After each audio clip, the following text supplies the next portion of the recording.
Hey, Mark here, Old Spartan Fitness. This is a quick video on the 5 things. This is the 5 things you got to get in order. Now, not all at once. You can do this over time. It takes time. But the 5 things you got to do to sort of change from flabby and weak to lean and strong. Or as the first slide says here, how divorced dads over 50 can get lean and strong so they can be active, fun fathers, which we all want to be, and attract an awesome new mate when you're ready. Some of you are maybe ready, some not. But eventually we tend to want to get back there. So number 1 is obvious. Okay, it's nutrition. I think most people know this. The fact is, if you are, is this video in the way of the? I think you can see through it. If you're eating modern foods, and I'm sure you are to some extent, you've got some problems. I mean, there's just a lot of food or food-like substances in the modern food stream that are just no darn good for you. I mean, it just comes down to that. And the graphic says, food quality determines food quantity. What that really means is, as you eat better and better foods, you actually eat less. Fewer calories. That's really the way to lose weight without starving yourself, is change from poor quality foods to better quality foods. And the way you can tell if you need to make changes to your nutrition, I can almost guarantee you do. I mean, this is kind of step 1 for everybody. But I list a couple of ratios there. One is, that first one, W to H. That's the waist to height ratio. That's something you can calculate. That's really just take your waistline in inches and divide it by your height in inches. So if you're 6 feet tall, 72 inches, and you have a 36-inch waist, for example, that means your waist to height ratio is 0.5. That's a pretty good number. If you're at 0.5 or better, you're in good shape. You're not carrying a lot of excess body fat. Men tend to carry that fat in their bellies. So as that number gets larger, as that waist to height ratio gets larger, it means you're carrying more and more fat. It's a pretty direct relationship. And as that number gets bigger, it also is telling you that a lot of other bad things, health type things, cardiovascular problems, heart disease, and all kinds of other things are probably starting to occur in your life as well. So if you have a waist to height ratio above 0.5, and if it's significantly above, which is quite common, you need to do some things to the food you're eating. You make some changes in your food stream. What you want to do as a general premise is to increase your P to E ratio. That's that second one I've got listed there. The P to E ratio is the protein to energy ratio of the food that you're eating. And what that means is, if you look at macronutrients, there's proteins, carbohydrates, and fats, right? Protein is where all your amino acids come from, and this is what does the work in your body. Builds muscle. We build protein, hormones and all kinds of things that your body needs to take care of itself are coming from the protein that you're eating. So you want to get protein up. The other 2 macronutrients, fat and carbohydrates, they are your energy sources. You're burning one or the other to fuel your body, right? So what you're trying to do overall is get the combination of fat and carbs down. I mean, that's why you see these low carb diets. That's what they're doing. They're driving carbs down because it's driving overall energy down. In that case, fat tends to stay somewhat high. You want protein high. That can work. Low fat diets can work.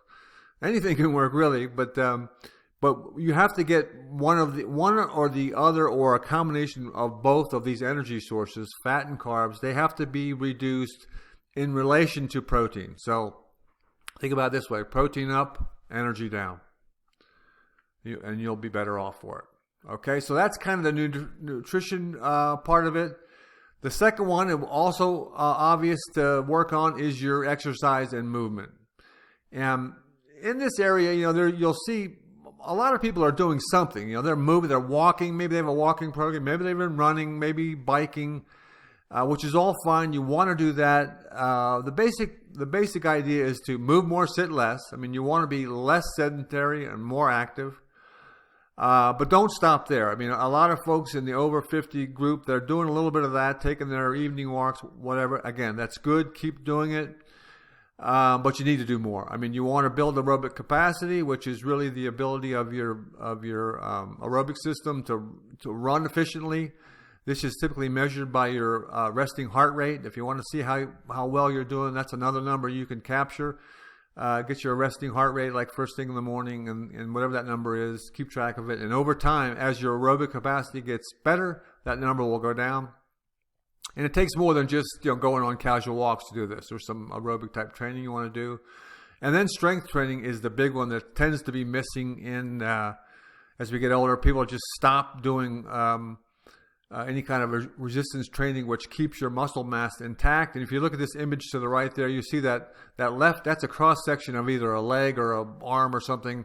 That middle circle is the bone, and then the dark mass is the muscle mass, and then around the outside, the lighter thing, that's the subcutaneous fat. So that left-hand image, that's a healthy individual who's still maintained muscle mass. Because they're training, they're doing something to retain it. The right-hand image is what happens if you don't do anything. That's called sarcopenia. It's called muscle wasting. It definitely will occur. It may have happened to you already if you've been somewhat sedentary over the last number of decades. The beauty is you can reverse it. You can start a resistance training program and rebuild muscle mass, but you do not want to be in this condition. You're weak, and now you're more fragile. You're more likely to fall down, break bones. Your balance is not good when you're weak. So maintaining muscle mass is a critical element of aging well. So we tend to have to work on that if you've neglected that over the last couple of decades. Okay, so those are the first two that you got to do. These are where you prioritize when you're getting started is nutrition and exercise. Number 3 is very important, and again, our over 50 community, we tend to lose mobility, and as a result, balance goes off as well. Both strength and mobility are a key driver of good balance. And mobility really just goes away because we stop doing it. It's like one of those use it or lose it things. We stop, getting down on the ground and trying to get up. We stop doing the lifting stuff up and moving our bodies through full range of motion. And we lose the ability to do it. We tighten up, injuries, all these things contribute to it over time. But you really want to be able to move your body, to the best of your ability. You might not achieve perfection like you had when you were young, but you can certainly improve it. And it's one of those things you just got to start doing it again. A good drill to see how you're doing is the get up off your butt drill. And what you should try to do is just lay down on the floor, all the way down on the floor, all the way down on your back. So your head's down against the floor, and then get up. How easy is it for you to get up from this position? You might find it's quite difficult. That would be more normal than not. But again, if you just start doing things that move you through full ranges of motion, squatting, bending over, reaching, twisting, all these kind of movements that we should be able to do, you will retain it. If you look at that image of the baby and think about babies moving from the crawling to when they start to walk and how they can squat down perfectly with that butt all the way to the ground and their back fully erect and they can look over their shoulders and twist. And that's really how the body was designed to move. And over time, it gets jacked up because we stop doing it, injuries and all this stuff. So you really want to we want to go back and move as well as we can and think about a baby. Even crawling is a great exercise. It's a good drill to start doing. Crawling on your hands and knees like this baby, and then up on your hands and feet like a bear crawl or what they call a leopard crawl. Very good exercise and good movement. So we got to get back to be more mobile. The next two are similar but different. They're both kind of lifestyle type issues. Number 4 here is sort of all these lifestyle things at home. Modern life is just very unhealthy. I mean, excessive sitting that we do, using technology, slumping over computers, slumping in chairs, reading at night with a device that's giving you artificial light. And all this stuff is just screwing up your natural circadian rhythm. It's it's physically bad for you. The hunching, the forward head position, the shoulders forward. We've got chemicals in our homes that we're using that are really not good for us. Our sleep hygiene is totally off. And I'll tell you right now, if your sleep is bad, almost everything else is going to be really difficult to straighten out if you can't straighten out your sleep. Temperature in our homes, and we love to have our warm homes in the winter and our cool homes in the summer. But you know what? That's not the way we're designed. We're designed to sort of self-regulate our temperature. And so even, I'm not suggesting you got to go out, live outside like we used to, but there are some benefits of cold exposure and even heat exposures that stimulates hormonal things in our bodies. Just understand that your modern life, and it's getting more modern with all this freaking technology, talking to things, telling you to do stuff for you because you can't get up off your butt and flip on the lights yourself. It might be cool, but it's programming this lifestyle that's not good for you. It's not good for you physically, and then the stress factor starts to add on after that. And that's really what the next section is more of this nature immersion, something that's really missing from modern life. We don't really even get outside, let alone get into nature, into any nature, into the forest, into a park. It could be your backyard if you have a nice backyard, but there's a lot. There's a thing called forest bathing that they actually prescribe as prescriptions for health in Japan. It's just getting into nature, the quietness, the fresh air, the sunshine. There's a smell, and really just the chemicals of being in a coniferous forest, with pine and fir and spruce and all those type of trees. They actually have, the natural smell, and oils are healing. Certainly natural vitamin D production. The cortisol reduction is really one of the big things that we're after. This is kind of one of the main drivers of an unhealthy modern life, is having this chronically high cortisol, and getting into the woods and just relaxing or just walking through there. You'll get a heart rate reduction, and your cortisol. They have a lot of studies that just going into nature for 30-minute duration at a time will reduce cortisol. And that's really one of the main things we're after. We're trying to get cortisol down because that's the main stress hormone.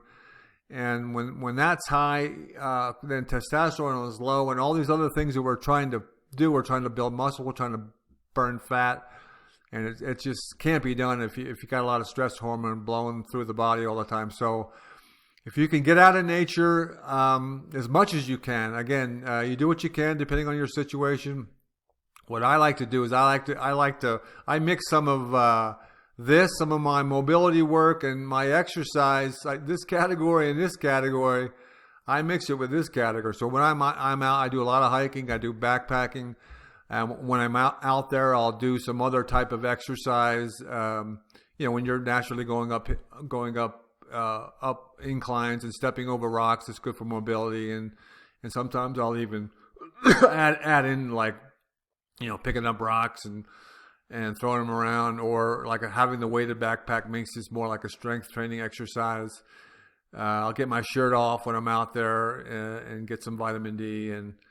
But anyway, these are the 5 things. You got to incorporate these into your life to totally get it together. Again, you don't have to do it all at once. You got to start with number 1 and 2, get the nutrition and get that, that basic exercise and movement pattern going. But then over time, you got to address the other ones. You've got to get mobility. You've got to get these lifestyle issues under control. Stop doing some of this modern. Don't go back to the Stone Ages, but think about it. Just think about what's going on in your daily life, and you got to figure out how to get out in the woods, out in nature, to the beach, mountains, wherever, and relax. All right, thanks.